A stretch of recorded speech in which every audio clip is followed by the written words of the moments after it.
وہ اپنے دل کے اندر پھر گناہ کے خیال کا بیج نہیں بوتا، اپنے دل میں گناہ کا پودا نہیں اگنے دیتا، اپنے دل کی کیاری میں گناہ کو پنپنے نہیں دیتا۔ جو اللہ سے ڈرتا ہے وہ پھر اللہ کی نافرمانی سے بچتا ہے، ہر وقت اللہ کی فرما برداری کرتا ہے، وہ ہر وقت عبادت الہیہ میں مشغول ہوتا ہے، وہ غفلت سے بچتا ہے، وہ اللہ تعالیٰ کی ہر وقت شکر گزاری کرتا ہے، ناشکری سے بچتا ہے۔ انسان کا دل اگر گندا ہو جائے تو جسم کے دوسرے اعضاء بھی گندے ہو جاتے ہیں۔ دل کے اندر گندا نظارہ دیکھنے کا وسوسہ آیا، وہ خیال بنا، جب ارادہ بنا تو فوراً دوسرے ہی لمحے آنکھ گندی ہو جائے گی۔ دل کے اندر وسوسہ آیا، خیال آیا گندی بات سننے کا، جیسے ہی وہ ارادہ بنا، گندی بات ارادے سے سنی، فوراً ہی کام گندے ہو جائے گے۔ دل کے اندر گندی باتیں بولنے کا ارادہ پیدا ہوا، دوسرے ہی لمحے زبان گندی ہو جائے گی۔ دل کے اندر ارادہ پیدا ہوا حرام کھانے کا، دوسرے ہی لمحے پیٹ جہنم کے انگاروں سے بھر جائے گا۔ اگر اپنے جسمانی اعضاء کی پاکیزگی انسان چاہتا ہے تو پھر دل والے برتن کو گندا ہونے سے بچائے، دل والے حوض کو آلودہ ہونے سے بچائے۔ اور کمال کی بات یہ ہے، حیرت اور تعجب کی بات یہ ہے، سوچنے کی بات یہ ہے کہ یہ دل کا حوض گندا کیسے ہوتا ہے؟ دل کے اندر غلط خیال آتا کہاں سے ہے؟ حیرت کی بات یہ ہے کہ دل کے اندر خیال بھی انہی اعضاء کی وجہ سے آتا ہے۔ اگر آنکھ آوارہ گردی کی آتی ہے، جہاں چاہے اٹھتی اور جو چاہے دیکھتی ہے، اس میں غلط نظارہ دیکھا، اتفاقاً نظر پڑ گئی، دل کے اندر اس نظارے کی وجہ سے، اس منظر کی وجہ سے خیال غلط پیدا ہوگا، اور وہ خیال اگر دل سے نہ نکالا گیا، دل کی پاکیزگی کا فوراً اہتمام نہ کیا گیا، تو یہ ارادہ بن جائے گا، اور اب اس ارادے سے تو اگر دوبارہ اس گندے نظارے کو دیکھے گا تب تیری آنکھ گندی ہو جائے گی۔ اللہ تعالیٰ نے حکم فرمایا، اے میرے حبیب صلی اللہ علیہ وسلم اپنے غلاموں سے فرمائیے اپنی نگاہوں کو بھی جھکا کے رکھیں اور اپنی شرمگاہوں کی بھی حفاظت کریں۔ نگاہ جھکی ہوگی، دل محفوظ ہوگا، دل محفوظ ہوگا، گندا ارادہ نہیں بنے گا، گندا ارادہ نہیں بنے گا، سارے جسمانی اعضاء محفوظ ہو جائیں گے۔ لیکن اگر آنکھ محفوظ نہیں تو پھر وہ گندے نظارے دیکھیں، جہاں چاہے نگاہ اٹھے وہ دیکھتی رہے، جہاں چاہے وہ آوارہ گردی کرتی رہے، کوئی اس کی حد نہ ہو، کوئی اس کی لمٹ نہ ہو، اللہ تعالیٰ کے حلال کردہ نظارے چھوڑ کے وہ حرام نظاروں کو دیکھتی رہے گی، تو کیا ہوگا؟ دل آہستہ آہستہ گندے سے گندا، آلودے سے آلودہ، اور وہ حوض جو آب طہور سے بھرا ہوا تھا وہ گندگی کا جوہر بنے گا، وہ گندگی کا تالاب بنے گا، وہ وساوس اور شیطانی شرور کی اماجگاہ بنے گا، وہ شیطان کا ڈیرا بنے گا۔ وہ دل جو کبھی نور نگر تھا گھٹا ٹوپ وادی بنے گا، گناہوں کی خاردار جھاڑیوں والا وہ گندا ویرانہ بنے گا، اور وہ دل جو کبھی اللہ کی تجلیات سے متجلی اور روشن تھا وہ ظلمت کا بن جائے گا، دل اپنا معنی کھو بیٹھے گا، دل اپنی تاثیر کھو بیٹھے گا، دل اپنی چمک اپنی رعنائی کھو بیٹھے گا، دل اپنی مقصدیت کھو بیٹھے گا۔ کیا کیا تھا؟ صرف نگاہ کو بے لگام چھوڑا تھا، نگاہ کو آوارہ گردی پر اکسایا تھا اور گندے نظارے دیکھنے کے لیے اپنے کھلا چھوڑ رکھا تھا۔ لیکن اگر آنکھ کنٹرول کے اندر ہے، جب بھی نگاہ اٹھاتا ہے تو یہ سوچ کے اٹھاتا ہے کہیں میری آنکھ اور دل گندے نہ ہو جائیں۔ اگر میری آنکھ اور دل گندے ہو گئے، نہ میرے دل کے اندر اللہ کے جلوے آ سکیں گے، نہ میری آنکھ کو اللہ کا دیدار نصیب ہو سکے گا، کیونکہ اللہ کا جلوہ، اللہ کی تجلی بھی پاکیزہ ہے اور اللہ کا جلوہ بھی پاکیزہ ہے۔ آنکھ اور دل دونوں ہی اس کے مراکز ہیں، دونوں مراکز ہی اگر میں خراب کر بیٹھوں گا تو پھر اللہ تعالیٰ کے جلوے دور ہو جائیں گے اور میں اللہ کے جلووں سے محروم ہو جاؤں گا۔ لہذا آنکھوں کی پاکیزگی بہت ضروری ہے۔ کریم آقا صلی اللہ علیہ وسلم نے ارشاد فرمایا، گندا نظارہ دیکھنے سے ہوتا کیا ہے، کیا نقصان ہوتا ہے؟ غیر محرم کو دیکھا جائے، اللہ کے حرام کردہ نظارے کو دیکھا جائے تو اس سے کیا ہوتا ہے؟ فرمایا یوں سمجھو، ایک تیر ہوتا ہے اور ایک زہر آلود تیر ہوتا ہے۔ وہ بندے کو زہر والا تیر لگ جائے تو بڑی جلدی موت ہو جاتی ہے اس میں، ویسے بھی تیر سے موت ہو سکتی ہے، لیکن اگر زہر والا تیر لگے تو جہاں بھی جسم میں لگ جائے پھیل جاتا ہے اس کا زہر اور بڑی جلدی اس کی موت ہو جاتی ہے۔ یہ تیر ہے جو روحانی طور پر انسان کی موت کا سبب بنتا ہے، وہ ہے غیر محرم کی طرف دیکھنا۔ ارادہ غلط سے جیسے ہی بندہ غیر محرم کی طرف دیکھے تو یوں سمجھے جیسے کہ اس کو زہر آلود تیر لگ گیا۔ اب نمازیں پڑھے گا، روزے رکھے گا، حج کرے گا، زکوٰۃ دے گا، مگر لذت عبادت سے محروم کر دیا جائے گا۔ اس کو عبادت کی لذت نہیں آتی، عبادت کا سرور نہیں ملتا، عبادت کی حلاوت اور چاشنی نہیں ملتی، اس لیے کہ اس کو ایسا تیر لگ گیا ہے جس نے اس کی بندگی کو بے ذائقہ کر دیا اور اس کے جسم کے اندر بے ذوق مادے سرایت کر چکے ہیں۔ اللہ تعالیٰ کے حبیب علیہ السلام نے اس لیے فرمایا کہ آنکھوں کو، کانوں کو خاص طور پر آوارہ گردی سے محفوظ رکھو، تقویٰ اختیار کرنے کا حکم دیا۔ تقویٰ کہتے کسے؟ ہم چاہتے ہیں کہ متقی بن جائیں۔ تقویٰ معنی کیا رکھتا ہے؟ تقویٰ کے کئی معنی ہیں، میں آسان سے معنی بیان کروں۔ تقویٰ کا لغوی معنی ہے، پہلا معنی ہے، بنیادی اور بیسک معنی ہے ڈرنا اور بچنا۔ تقویٰ کہتے ہیں ڈرنے کو اور بچنے کو۔ تقویٰ کا شرعی اور اصطلاحی معنی ہے، شریعت اصطلاح کے اندر تقویٰ کہا جاتا ہے اللہ کی ہمیشہ فرما برداری کرتے رہنا، نافرمانی سے ہمیشہ بچتے رہنا تقویٰ کہتا ہے۔ کسی نے کیا خوب تعریف کی تقوی کی، یہ کیسے ہوگا؟ اللہ کی نافرمانی سے ہمیشہ بچتے رہنا اور ہمیشہ فرما برداری کرتے رہنا کیسے ہوگا؟ بڑا آسان نسخہ ہے۔ جہاں پر اللہ تمہیں دیکھنا چاہتا ہے تمہیں وہاں نظر آنا چاہیے۔ جہاں اللہ دیکھ کر تم سے ناراض ہے، منع کیا وہاں جانے سے، وہاں تجھے نظر بھی نہیں آنا چاہیے۔ اللہ مسجد میں دیکھ کر تجھے راضی ہوتا ہے، اللہ تعالیٰ بے حیائی کے اڈوں پر دیکھ کر ناراض ہوتا ہے۔ وہاں چلا جا جہاں دیکھ کر اللہ راضی ہے، ہر وقت اس جگہ پر موجود رہے جہاں پر دیکھ کر اللہ راضی ہوتا ہے۔ جب اللہ راضی ہو جائے تجھ پر اللہ رحمتوں کی برسات فرما دیتا ہے۔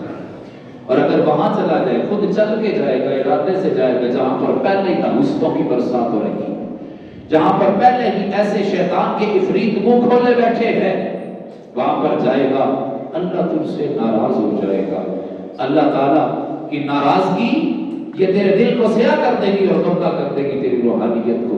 حضرت کعب بن احبار رضی اللہ تعالی عنہ آپ ماہر کتب سماویہ کے عالم تھے. تورات ہو، انجیل ہو، زبور ہو، اور پھر جب قرآن آیا تو قرآن کے بھی پوچھا گیا قرآن کے بھی عالم ہیں، قرآن کو بھی مان لیا آپ نے؟ کہا جب تورات انجیل زبور کا میں نے علم حاصل کیا، اللہ نے علم کو علم نافع بنایا. علم کی بدعزمی بھی ہو جاتی ہے کئی لوگوں کو، مگر میرے علم کو اللہ نے نفع بخش بنایا. تو جیسے ہی قرآن کو اپنے سامنے پایا میں فوراً اس کو اپنا لیا، اس لیے کہ جو نشانیاں پہلی کتابوں میں اس قرآن کی مجھے بیان کی گئی تھی وہی میں نے ساری کی ساری موجود ہے اور قرآن کو مانا. قرآن کے بھی ماہر عالم بنے. ایسے علوم کے سمندر سے کسی نے پوچھا اے بحر العلوم عقاب بن احبار رضی اللہ تعالی عنہ کا بتائیے تو تقویٰ کسے کہتے ہیں؟ تقویٰ سمجھا دیجئے کہ ہم کیسے اختیار کر سکتے ہیں. بڑے سادہ سے لفظوں میں انہوں نے بیان کیا. تو میں پوچھنے والے کبھی ایسا اتفاق ہوا ہو یا ایسا کبھی ہو جائے کہ جنگل ہو گھنا اور ایک ہی پگڈنڈی ہو، ایک ہی بننا ہو راستے کا، اطراف کے اندر سائڈوں پر بڑی لمبے لمبے کانٹوں والی جھاڑیاں اگی ہوں اور وہ بننے کے قریب قریب اوپر ہی آئی ہوں، وہاں سے جب گزر کے جائے گا تو کیسے گزر کے جائے گا؟ سائل نے کہا جی میں اپنے کپڑوں کو بچاؤں گا، اپنے جسم کو بچاؤں گا. کیوں؟ اس لیے کہ میں تو جانتا ہوں اگر یہ الجھ گیا خاردار جھاڑی میں تو میرے جسم کو بھی زخمی کر دیں گے اور میرے لباس کو بھی تار تار کر دیں گے. فرمایا جس طرح سمٹ کے تو اس بننے پہ چلے گا نا، سمٹ کے تو اس پگڈنڈی پہ چلے گا نا، دنیا کی راہداری بھی ایسی ہی پرخار ہے.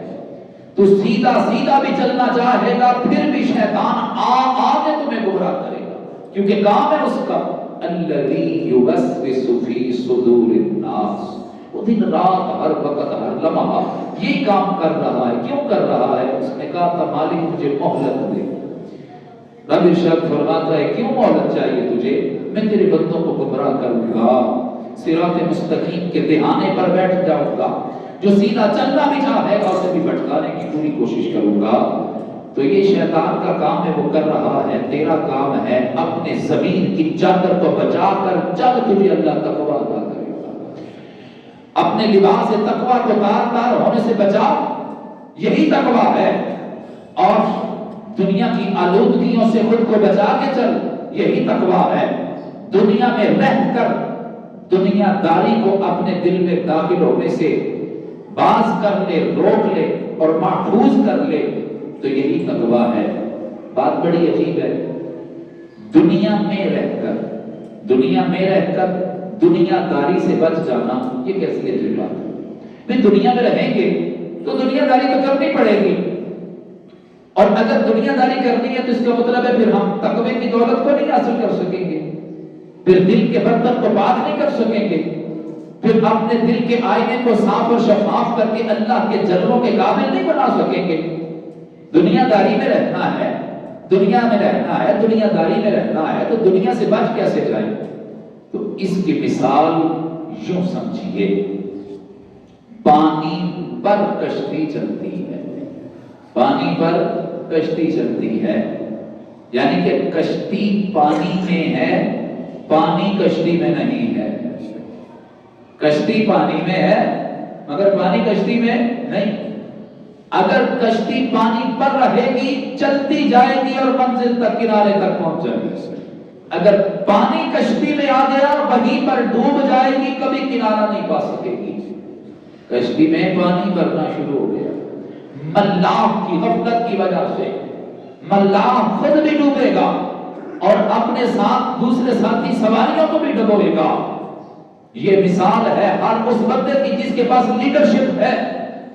ہر ایک ہی کسی نہ کسی لحاظ سے کسی نہ کسی کو تو ماتحت رکھتا ہی ہے، گھر میں شوہر ہے اور اپنے گھر والوں کو ماتحت رکھتا ہے، دفتر میں افسر ہے اپنے ماتحتوں کو اپنے نیچے رکھتا ہے، اور مسجد میں امام ہے، امام آگے ہے، مقتدی اس کے پیچھے ہے، وہ اوپر ممبر پر بیٹھا ہے، مقتدی نیچے ہے، تو یہ امام مقتدا ہے اور مقتدی پیشوا کے پیچھے چل رہے ہیں، تو میرے کریم آقا صلی اللہ علیہ وسلم نے ارشاد فرمایا کلکم راع وکل راع مسئول عن رعیتہ، ہر بندہ حکمران ہے، کسی نہ کسی پر اس کی حکمرانی چھوٹے دائرے میں ہے یا بڑے میں ہے، چل رہی ہے، ہر حکمران اس کے رب ذوالجلال احکم الحاکمین سب سے بڑا حکمران اس کی رعیت کے بارے میں پوچھے گا، کیسا بیہیویئر تھا تیرا، اور کیسی تیری ٹریٹمنٹ تھی، اور کس طرح کا تو لوگوں سے تعلق رکھتا تھا، تیرا طرز زندگی کیسا تھا۔ تو جب جواب وہاں پر دینا ہے تو پھر ملاح کو چاہیے کہ اپنی کشتی کو سوراخوں سے محفوظ کر کے چلے، اور غلطی کی گنجائش نہیں۔ ایک عالم دین بھی اسی دائرے میں آتا ہے، اگر عالم دین دنیاوی مفادات کی خاطر بہک جاتا ہے، بھٹک جاتا ہے، دنیا سے کمپرومائز کر جاتا ہے، تو وہ سمجھے کہ میری نیا سوراخ بنی ہو چکی ہے اور میری کشتی کے اندر پانی داخل ہونا شروع ہو گیا، اور جب اس میں پانی داخل ہوگا، ایک عالم کا بہک جانا، ایک عالم دین کا بھٹک جانا، وہ خود بھی ڈوبتا ہے، ایک جہان کو بھی ساتھ لے ڈوبتا ہے۔ جو انسان اپنے دل کے اندر دنیا داری کو داخل کرنا شروع کر دے وہ ڈوب جائے گا۔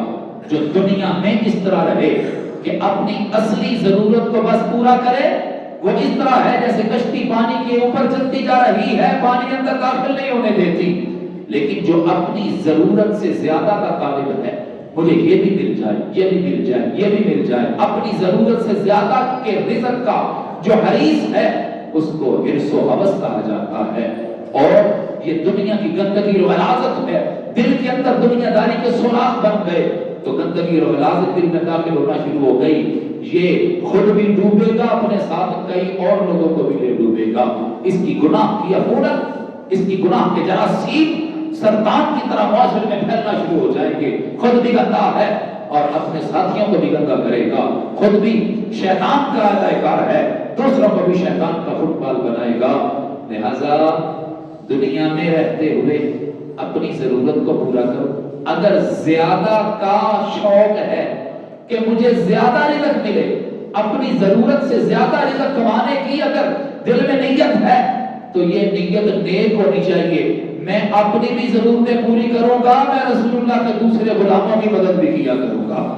تو یہ وہ دولت ہے جس سے اللہ تعالیٰ نے حضرت عثمان غنی رضی اللہ عنہ کو مالا مال کیا ہے، یہ وہ دولت ہے جس سے اللہ تعالیٰ نے حضرت عبد الرحمن بن عوف رضی اللہ عنہ کو مالا مال کیا ہے، اور یہ وہ دولت ہے جس کو اللہ تعالیٰ نے وہ رزق حلال بنایا ہے کہ یہ خود بھی رب کی بارگاہ میں کامیاب ہوتا ہے، اس کی وجہ سے کئی اور لوگوں کا بھلا ہو کر وہ بھی رب کی بارگاہ میں کامیاب ہوتے ہیں۔ کسی طالب علم کو کتابیں دے دو نا درس نظامی پڑھنے کے لیے، تو پھر یہ وہ خدمت ہوگی کہ خود بھی اس نے علم دین حاصل کیا اور دوسروں کے علم دین کے لیے بھی اس نے تعاون کر دیا ہے، یہ دنیا سے چلا بھی جائے گا، علم دین کا فیضان دنیا میں رہ جائے گا، قبر میں بڑے بڑے بھی ڈھیروں اجر و ثواب بڑھتا جائے گا۔ تو اگر زیادہ رزق کمانے کی نیت ہے تو پھر یہ ہونی چاہیے انما الاعمال بالنیات، عملوں کا دار و مدار نیتوں پر ہے۔ سنیے علی المرتضی شیر خدا رضی اللہ تعالی عنہ، پچھلے جو میں عرض کیا تھا کہ کریم آقا صلی اللہ علیہ وسلم نے جو فرمایا ہے کہ انا مدینہ العلم وعلی بابها، علم کے شہر کا دروازہ علی ہے۔ پوچھا یا حضرت بتائیے تو زہد و تقوی کو کیسے حاصل کریں؟ کریم آقا صلی اللہ علیہ وسلم نے ارشاد فرمایا دنیا داری کے ساتھ تقوی نہیں، دنیا میں رہتے ہوئے اسی طرح رہو جس طرح کشتی پانی میں رہتی ہے۔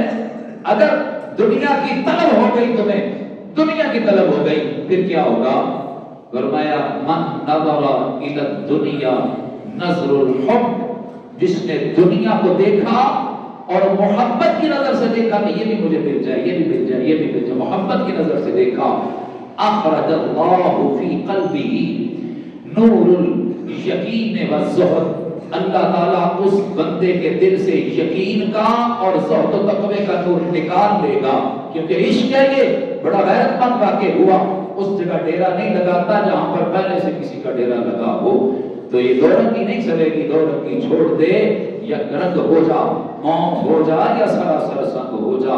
تیرے پہلو کے اندر رب نے ایک ہی دل رکھا ہے، وہ اپنی یاد کے لیے رکھا ہے، اپنی تجلیات کے لیے رکھا ہے۔ یہ ڈبل ایکشن نہیں چلے گا، یہ تو اپنی پالیسی نہیں چلے گی، دنیا کا ہو جا یا رب کا ہو جا۔ اگر دنیا کا ہوگا تو تجھے شیطان کے آلہ کاروں میں اور شیطانی ٹولے میں کھڑا کیا جائے گا، اگر رب کا ہو جائے گا سارے تیرے پیچھے کھڑے ہوں گے، تجھے سب سے آگے رب کے بندوں میں کھڑا کر دیا جائے گا۔